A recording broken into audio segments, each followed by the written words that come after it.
Hoje eu vim conversar com vocês sobre uma coisa muito frequente aqui no consultório. Paciente que chega com uma história de que usa medicação para asma, mas que não tem diagnóstico de asma.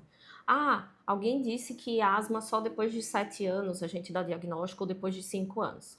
Peraí, isso aí está desatualizado. O diagnóstico de asma não está relacionado com faixa etária. Na verdade, os critérios estão relacionados com a apresentação dos sintomas em relação a cada paciente. Então, vamos conversar sobre isso.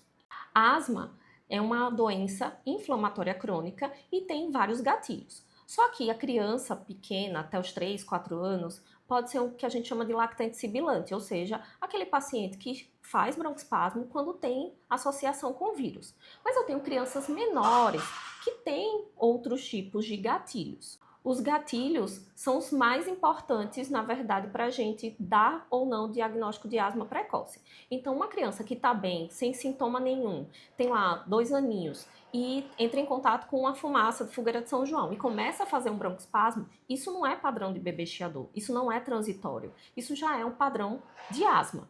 Mas a gente também sabe que tem pacientes que só fazem broncoespasmo associado a vírus. E aí passa um tempo, 3, 4 anos, e isso não melhora. Então, esse paciente vai ter o diagnóstico de asma um pouquinho mais tarde. Por quê? Porque a gente precisa ver um padrão repetitivo, certo? Para que isso gere um diagnóstico. Existem alguns critérios para a gente pensar que o paciente que hoje tem o diagnóstico de lactente sibilante, o bebê chiador, vai ser no futuro um asmático. Então são eles. Se tem alergia alimentar, então a ovo, a leite ou a amendoim, castanhas, né?